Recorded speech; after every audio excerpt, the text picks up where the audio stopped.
दिखा दिखाकर लोगों को अपने वश में कर लेंगे और ये अंधविश्वासी लोग उसे ईश्वर का सच्चा भक्त समझकर उसकी पूजा करने लगेंगे। और यदि ऐसा हुआ तो लोग हमें धक्के मार मार के राज्य से बाहर निकाल देंगे।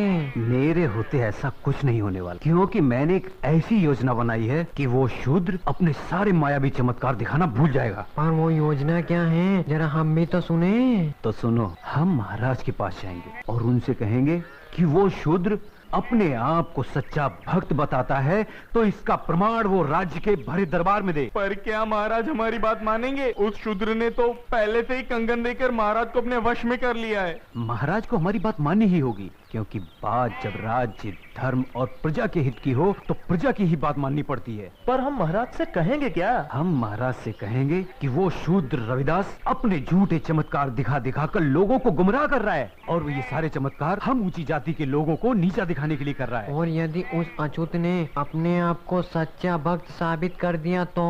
नहीं, ऐसा बिल्कुल नहीं होगा, क्योंकि चमत्कार कभी कभी होते हैं, बार बार नहीं। और फिर मेरी योजना ही ऐसी है। योजना क्या है महाराज, ये तो बताइए। योजना, हम महाराज से कहेंगे कि प्रभु राम की एक अच्छी मूर्ति सिंहासन पर रखवा दी जाए और हर भक्त उसको अपनी भक्ति की शक्ति से अपनी ओर पुकारे।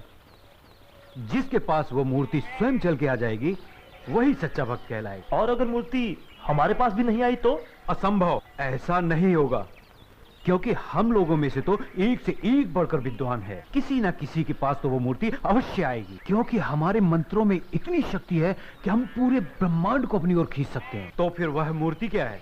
और दूसरी बात कि हम सब इतने सारे एक साथ हैं, लेकिन वो शूद्र अकेला है। क्या योजना है? अलख निरंजन भाइयों, क्या आप मुझे रविदास जी के घर का पता बता सकते हैं? अबे ओ साधु के बच्चे, क्या हम तुझे शक्ल से शूद्र लगते हैं जो तू हमसे उस शूद्र का पता पूछ रहा है? बच्चा, क्रोधित क्यों होते हो? मैं इस गांव के बारे में अनजान हूँ ना है। रविदास जी इसी गांव में रहते हैं। वो अछूत गांव में नहीं, गांव के बाहर अछूतों की बस्ती में रहता है। वहाँ चले जाओ, किसी से भी पूछो, सब उसके घर का पता जानते हैं। उन सबका तो वो भगवान है, रविदास का बच्चा। हाँ, बहुत बहुत धन्यवाद बच्चा। अलख निरंजन। क्या सोच रहे हैं गुरुजी?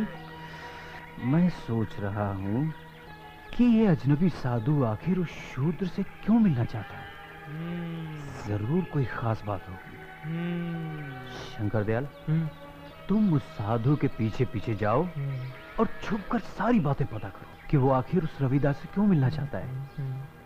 बाद में हम तुम्हें नदी के किनारे मिलते हैं। अलख निरंजन। रविदास जी, ओ रविदास जी। कौन है भाई? आया, अभी आया। प्रणाम महाराज। महाराज, आप कौन हैं और मेरा नाम कैसे जानते हैं? रविदास जी, प्रभु के सच्चे भक्तों को पहचान की कोई आवश्यकता नहीं होती, और आपकी भक्ति की चर्चा तो पूरे राज्य में है। मैं आपकी इतनी चर्चा सुनकर ही आपसे मिलने चला आया। ये तो आपका बड़प्पन है। आइए विराजिए। अलख निरंजन। प्रणाम महाराज। लीजिए महाराज जी, पहले कुछ जलपान ग्रहण कीजिए। अरे अरे भाग्यवान, तुम ये क्या कर रही हो? भला महाराज हमारे घर का जलपान कैसे ग्रहण कर सकते हैं? क्यों नहीं कर सकता? महाराज, शायद आपको पता नहीं, हम लोग बहुत छोटी जाति से हैं। ये तुम कैसी बातें कर रहे हो रविदास जी? इतने बड़े ज्ञानी होकर अज्ञानी की तरह बातें कर रहे हो। छोटी जाति में जन्म लेने वाला मनुष्य क्या मनुष्य नहीं होता?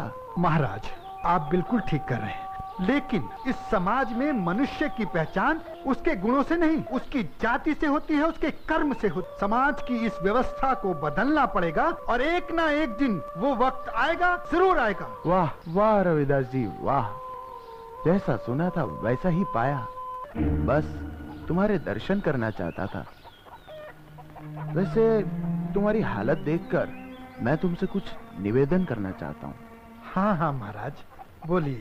रविदास जी, मेरे पास एक पारस पत्थर है। ये एक ऐसा अनमोल पत्थर होता है जिसे यदि किसी लोहे की चीज से छुला दो वो सोना बन जाती है। देखो, मैं तुम्हें इसका चमत्कार दिखलाता और मैं चाहता हूँ तुम इसे अपने पास रख लो और इसका उपयोग करो। वैसे भी तो मैं तीर्थ यात्रा पे जा रहा हूँ। मैं इसे लेकर कहाँ कहाँ घूमूंगा। मैं इसका ध्यान नहीं रख पाऊंगा, क्योंकि अगर मैं इसका ध्यान रखूंगा तो मैं प्रभु का ध्यान नहीं कर सकूंगा।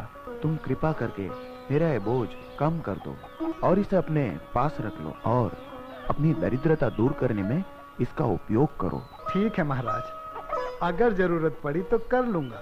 आप ऐसा कीजिए, अपनी इस अमानत को यहीं कहीं छप्पर में रख दीजिए। और हाँ, याद रखिएगा कहाँ रख कर जा रहे हैं। यात्रा से वापस आकर वहीं से उठा लीजिएगा। रविदास जी, जी मैंने उसे खुरपे के पास रख दिया। ठीक है। अच्छा, तो अब मैं चलता हूँ। अच्छा महाराज, प्रणाम। ईश्वर आपकी यात्रा सफल करे। कल्याण हो, ईश्वर तुम्हारी सहायता करे। अलख निरंजन, अलख निरंजन। गुरुजी, गुरुजी, आप लोग अभी तक यहीं हो? अरे क्या बात है।